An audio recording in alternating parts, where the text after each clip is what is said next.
Mas acho que isso é o de menos. O que é latente, Tironi, é que o São Paulo vai encerrar abril, e eu considero a segunda parte da temporada do São Paulo. A primeira é o estadual, a segunda são os 10 primeiros jogos dessa maratona de 3 competições, e a terceira são os outros 10 jogos dessa maratona. O São Paulo, para mim, com um elenco curto, tem que pensar em blocos.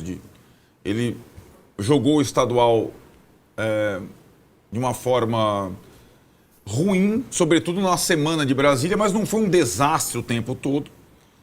E na segunda parte, depois daquelas 3 semanas de treino, quando ele começou a perder jogadores coincidentemente, né, ele encarou essa sequência de 10 invicto.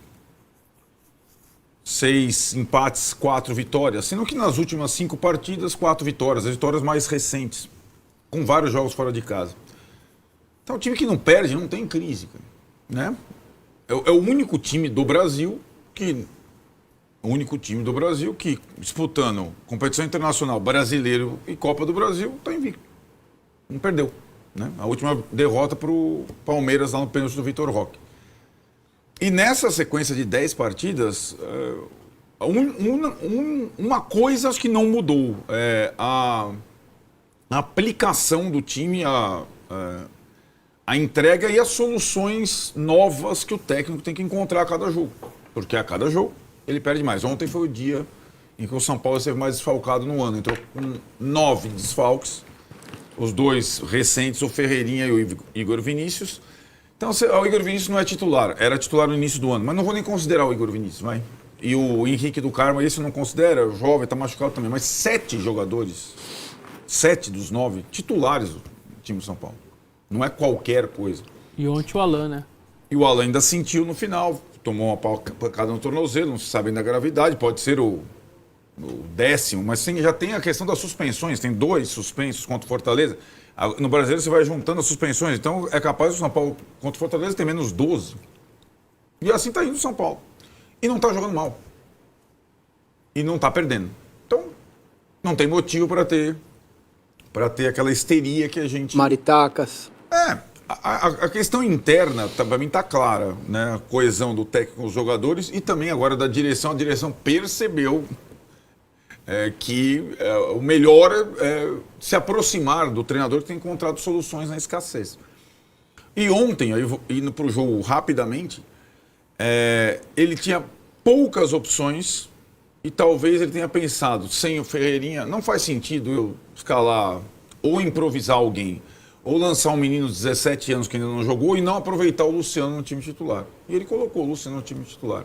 Mudou um pouco o posicionamento do Alves, que foi jogar mais do lado do campo. Não foi bem. O jogo ontem foi interessante também, porque ele quebra algumas situações. A primeira, que o Luciano é inútil. Pelo contrário, ele vai continuar sendo o melhor finalizador. Os gols que ele faz parecem simples. Nenhum jogador de São Paulo faz os 2 gols que ele fez.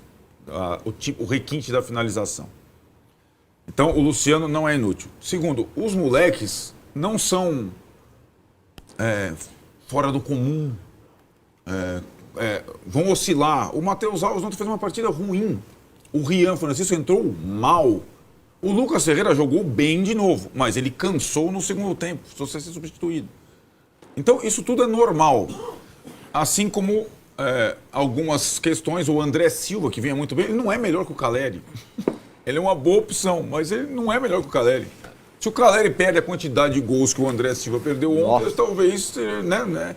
Então são coisas que eram máximas, né, na torcida do São Paulo. Porque os moleques têm que jogar todos os jogos, o Caleri não é ruim, o Luciano não presta. Não é assim. Ainda mais numa temporada em que vão se suceder os jogos e todos os jogadores vão precisar ser importantes. Então, o São Paulo poderia, pelo que produziu, assim como fez o Fluminense, o Internacional, ter definido o placar. Não definiu. Definido o confronto. Não definiu. Muito por conta das finalizações. Essa é a última do André. Acho que o André perdeu uns 5 gols. Né? No cômputo geral. É uma clareada do Luciano, né? Tipo, ele está com 5 caras na perna esquerda, ele dá o calcanhar e abre para o André finalizar.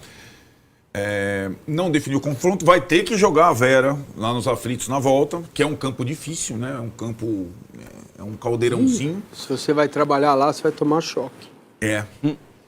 E aí, essa partida dos aflitos é uma das 10 da terceira parte da temporada do São Paulo. Agora o São Paulo tem outras 10, né? Uma pela Copa do Brasil, 3 pela Libertadores, o restante pelo Brasileiro. Com um pouco menos de viagem, mas com um grau de dificuldade maior pelos adversários. E aí, para melhorar esse nível, vai precisar voltar jogador do DM. Senão, chega uma hora que falta, não tem, né? A partir do jogo do Fortaleza na sexta-feira, né? Vamos ver se o São Paulo consegue ter algum retorno que permita um pouco de incremento. O São Paulo cai muito no segundo tempo. Cai. Pela questão física da maratona e pela escassez de opção no banco de reserva. É simples e cristalino. Porque o time, que até nem fez um segundo tempo ruim ontem, não consegue manter o ritmo o tempo todo. Agora, Massa. Fala, querido. Ontem, se tem um cara que eu conheço que sempre fala sobre a questão do posicionamento do Luciano e fala: o Luciano tinha que jogar um pouco mais adiantado, o Luciano tinha que jogar mais perto do gol, porque ele chuta bem, porque ele cabeceia bem. O nome desse cara é Paulo Massini. Ontem ele jogou um pouco mais adiantado, jogou como segundo atacante ali ao lado do... Embora ele ficasse revezando também, né? Muitas vezes. Aí que tá, né? Contra o Náutico, com todo mundo lá atrás, sim. É uma coisa. Sim. Ele nem precisa compor o meio de campo. Contra outros times. Sim. Mas o fato é que ele jogou mais adiantado e pimba, fez os 2 gols. Sério, pra mim a questão é onde encaixar Luciano, Caleri, Lucas, Oscar.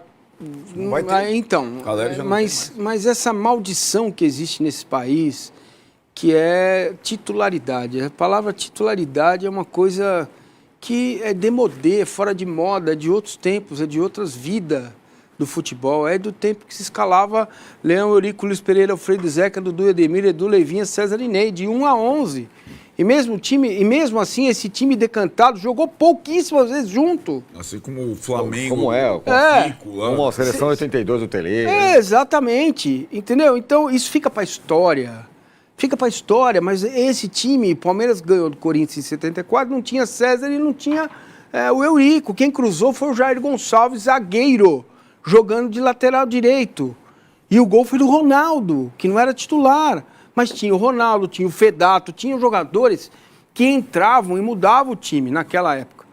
Certo? Então, essa história é um vício das pessoas e natural. O torcedor, ele carrega isso. Que é time de 1 a 11, titularidade. Caramba, como titularidade para uma equipe que vai viajar. O Palmeiras viajou 35 mil quilômetros. No mês que mês nós estamos? Já me perdi. De abril. Como que você vai escalar os mesmos 11 o tempo todo? Isso ainda habita na cabeça das pessoas.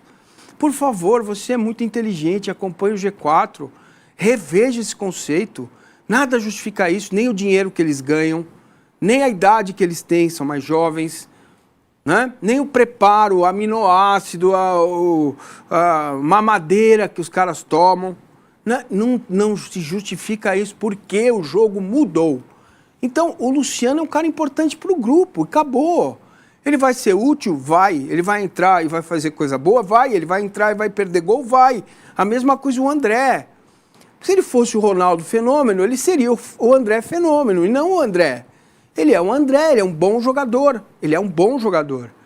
Ele vai fazer gol, vai decidir jogo. Ele vai perder gol, vai perder 1, 2, 3, 4, 5, como o Arnaldo tá elencando aqui, porque é assim, nós estamos vivendo uma entre-safra muito grande, sabe? Jogador que decide jogo são raros.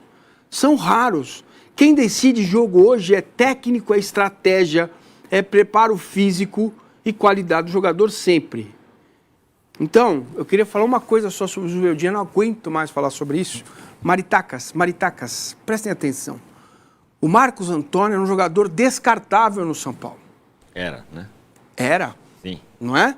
Sim. Ele é franzino. Você também. Vamos tretar agora, vem comigo. Você fala, franzino, pequenininho, não sei o quê. Ele é franzino, pequenininho e tudo bem, mas ele dá conta.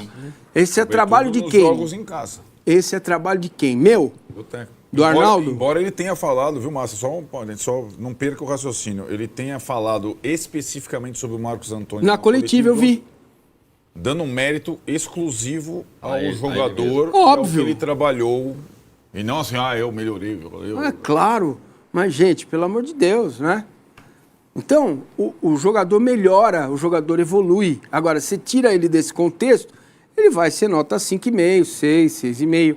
Agora, o São Paulo está jogando com o Alisson e Marcos Antônio, que simplesmente deu assistência para o gol do Luciano. Não foi sem querer, não. Ele deu um drible no cara, bonito, entendeu? Levantou a cabeça, viu o Luciano e deu o passe.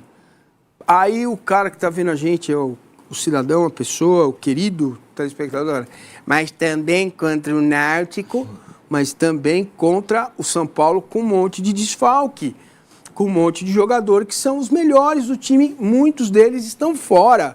Se a gente não relativiza isso, a gente fica só no resultado.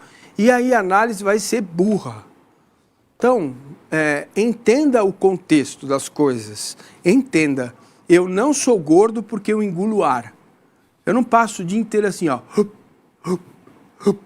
Eu como, eu gosto de comer, eu como mais do que preciso. É ponto. Entendeu? Tem coisas que são claras, óbvias. Então, leve isso em consideração. O contexto, né, da discussão Bendito sobre contexto. o São Paulo. Agora, posto tudo isso, dava para ganhar demais do Náutico. Claro que dava. Né? Claro que dava. E era até necessário que isso acontecesse para ter um refresco lá na frente. Agora, se você olha para o jogo e fala assim, nossa, o Náutico botou 3 bolas na trave do São Paulo, o Náutico perdeu a chance de ganhar o jogo, aí você estranha, né? Agora, o time morre no segundo tempo, normal, o Náutico joga a vida dele nesse jogo, tem quase 4 milhões envolvido, e o São Paulo criou para fazer mais. Se você olhar para isso aqui, você vai dormir tranquilo, vai almoçar agora e vai dar uma cestinha de tarde sossegado, porque o time fez por onde ganhar demais.